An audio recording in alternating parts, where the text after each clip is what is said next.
जय जिनेंद्र दर्शकों, मैं खुशी जैन श्री आप सबका स्वागत करती है आपके अपने चहीते कार्यक्रम समस्या आपकी समाधान हमारे में।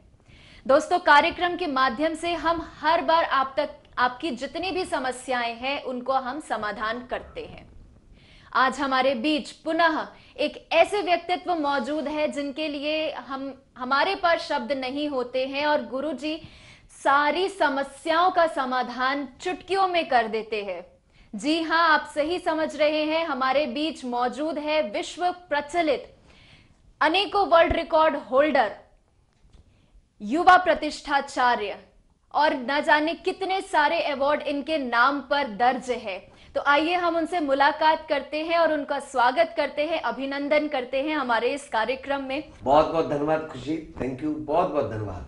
हमने बचपन से सभी ने विज्ञान जरूर पढ़ा है और विज्ञान में हमने हमेशा ग्रहों के बारे में जानकारी ली है। सूर्य, चंद्र, मंगल, बुध इत्यादि जो ग्रह हैं उसके बारे में हमने पढ़ा है। और गुरुजी, मेरा प्रश्न भी इसी से संबंधित है कि जब हमने विज्ञान में ये सारे ग्रहों की जानकारी ली है और कहीं ना कहीं ज्योतिष शास्त्र में भी हमने इसके बारे में सुना है, तो क्या दोनों में समानता है कि दोनों में अंतर है? कृपया इसका हमें ज्ञान दीजिए, क्योंकि इसके बारे में ज्ञान हमें बहुत कम है और हमारे दर्शकों को बहुत ही इजीली आपकी जितनी भी बातें हैं और आप जो भी समझाते हैं वो बहुत अच्छे से दर्शकों को समझ में आती है। विज्ञान में जो आपने पढ़े थे, सूर्य, चंद्र, मंगल, बुध, गुरु, शुक्र, शनि, राहु, केतु आदि जो आपने विज्ञान में पढ़ा था, वही विज्ञान ज्योतिष है। तो साइंस भी ज्योतिष है? जी हाँ, विज्ञान बात को समझना कि साइंस ही ज्योतिष है और ज्योतिष ही साइंस है। 100% ज्योतिष साइंसी गणना पर, वैज्ञानिक गणना पर ही निर्भर करता है। दूसरी बात यहां पर ये आती है कि सवाल उठता है कि ये जो 9 ग्रह हैं जी, इन 9 ग्रहों के अपना एक स्वभाव होता है। अच्छा, जो स्वभाव वहां पर बात आई है विज्ञान में, वही बात जो ज्योतिष में आई है कि ये क्या है। तो जैसे 9 ग्रह होते हैं, उन 9 ग्रहों का अपना अपना स्वभाव, पृथक पृथक अपना एक नेचर है, उनकी अपनी अपनी एक व्यवस्था है, उनका अपना अपना एक सिस्टम है। वो अपने उसी सिस्टम के अनुरूप ही काम करते हैं। जब बालक का जन्म होता है तब ये निश्चित हो जाता है या सुनिश्चित हो जाता है कि किस समय कौन से ग्रह नक्षत्र के टाइम में उसने ग्रह में जन्म लिया है। अगर सूर्य ग्रह की बात करें तो सूर्य ग्रह करता क्या है? यश, नाम, अगर मजबूती का कारक है तो मजबूती है सूर्य में, तो यश दिलाएगा, नाम दिलाएगा, सम्मान दिलाएगा, ख्याति दिलाएगा, आपके चतुर्मुखी विकास करवाएगा। क्या बात है, क्या बात है। वहीं अगर कमजोर होगा तो आपको अपयश दिलाएगा, चारों तरफ बनते हुए कामों को बिगाड़ने में सहायक होगा।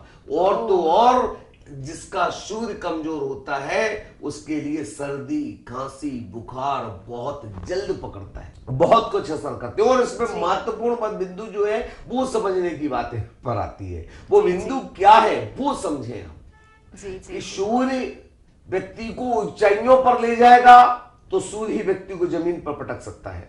और इस कोरोना काल में तो सूर्य मजबूत होना परम आवश्यक है। अगर सूर्य मजबूत होगा तो आपको सर्दी पकड़ेगी, ना खांसी पकड़ेगी, ना किसी प्रकार का इन्फेक्शन पकड़ेगा। तो सूर्य को मजबूती के लिए पद्म प्रभु भगवान की जाप, चालीसा अनवरत रूप से करते रहे, आपका यश, नाम, सम्मान, ख्याति फैलेगी और साथ ही साथ आपको कफ आदि की जो शिकायतें हैं वो खत्म हो जाएंगी। बिल्कुल।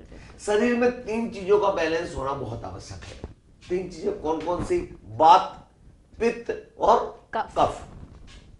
तो वात, पित्त, कफ तीनों का अगर बराबर मात्रा में अगर मिश्रण आ जाए, अगर काफ, वात, पित्त और कफ अगर हमारा संतुलित हो जाए तो शरीर में किसी प्रकार की बीमारी ही ना रहे।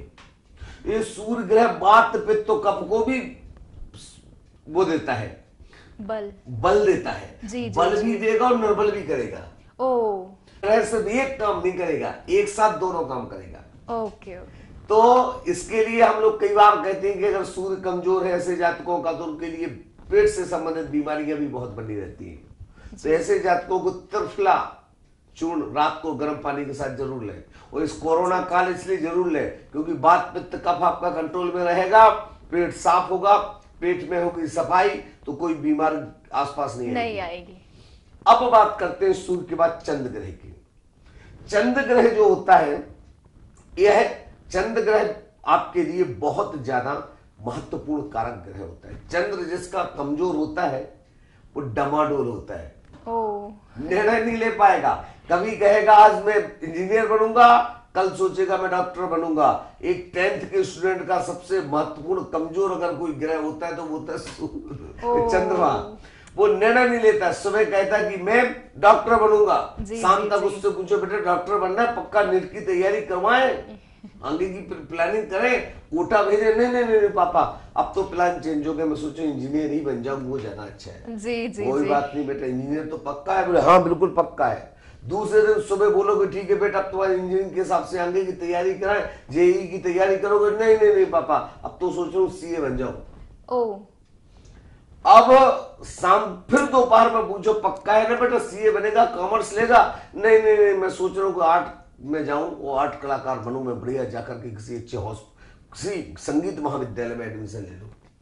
तो ये जो निर्णय की स्थिति में नहीं पहुंच पाना, महिलाओं का अगर सूर्य चंद्र कमजोर हो तो महिलाएं कभी भी एक रूप नहीं हो पाती हैं। एक रूप का मतलब एक निर्णय की रूप नहीं हो पाती हैं।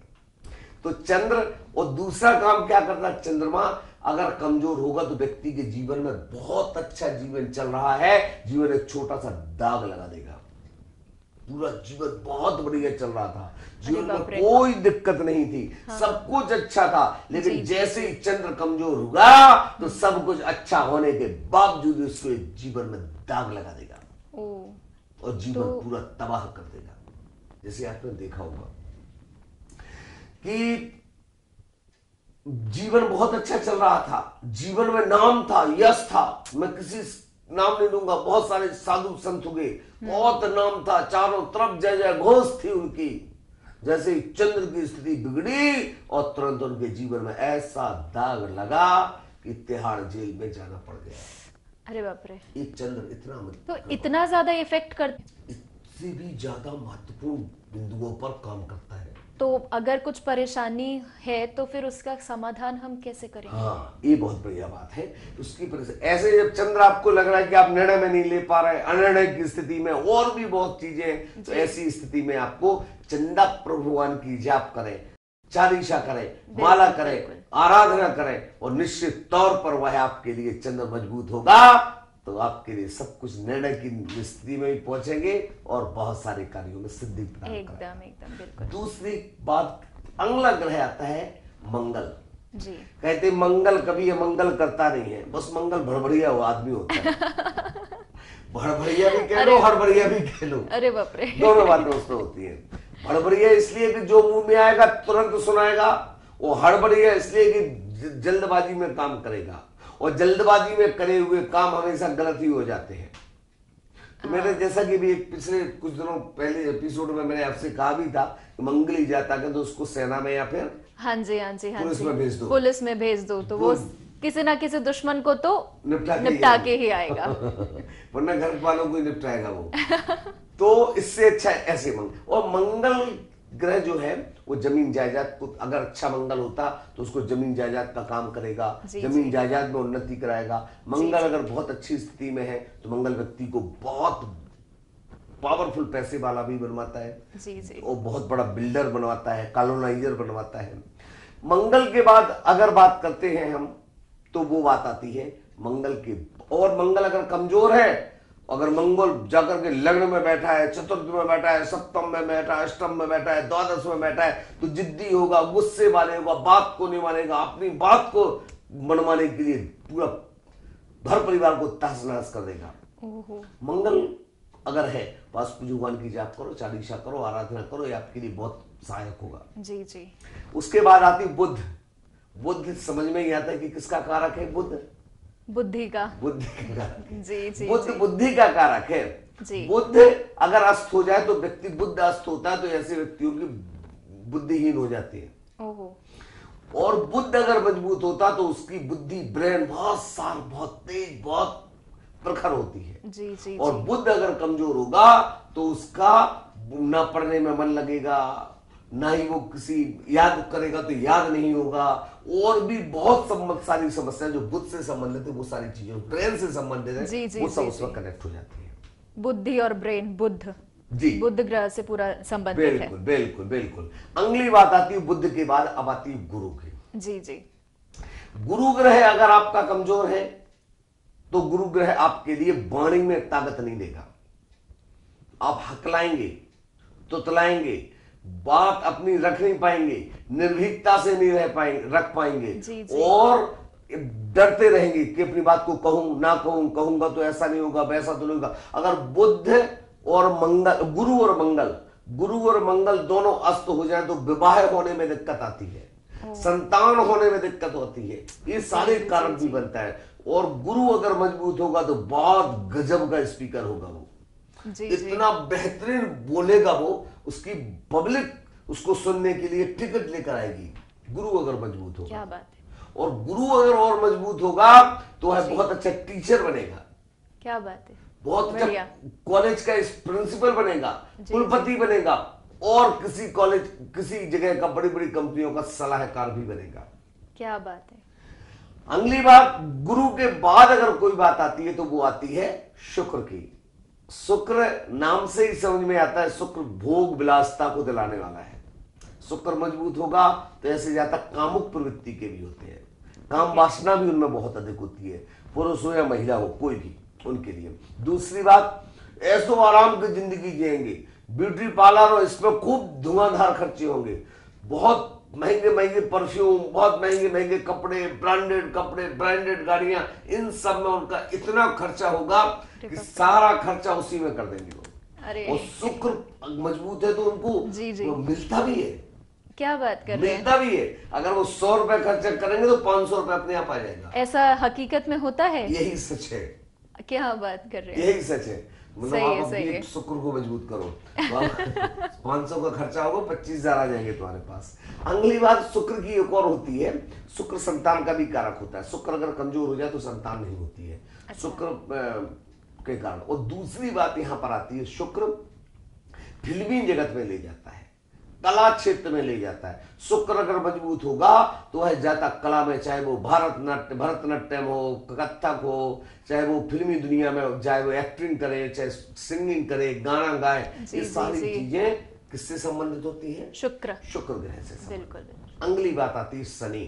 शनि का नाम लेते ही साथ लोग डर जाते हैं, रोंगटे खड़े हो जाते हैं जब शनि का नाम आता है तो लोग शनि का नाम लेकर के क्या हो जाते हैं? घबरा जाते हैं, कांप जाते हैं, बहुत ज्यादा परेशानी में आ जाते हैं। शनि आ गया हमारी कुंडली में, अरे भैया शनि ही देता है मणि। क्या बात कर रहे हैं। वो शनि से डरते हो आप? एक बात बताऊं, पिछले दिनों मैं एक रास्ते से जा रहा था, देखो एक मंदिर के सामने इतनी भीड़, शनिवार का दिन था, लगातार भीड़, हजारों लोग खड़े।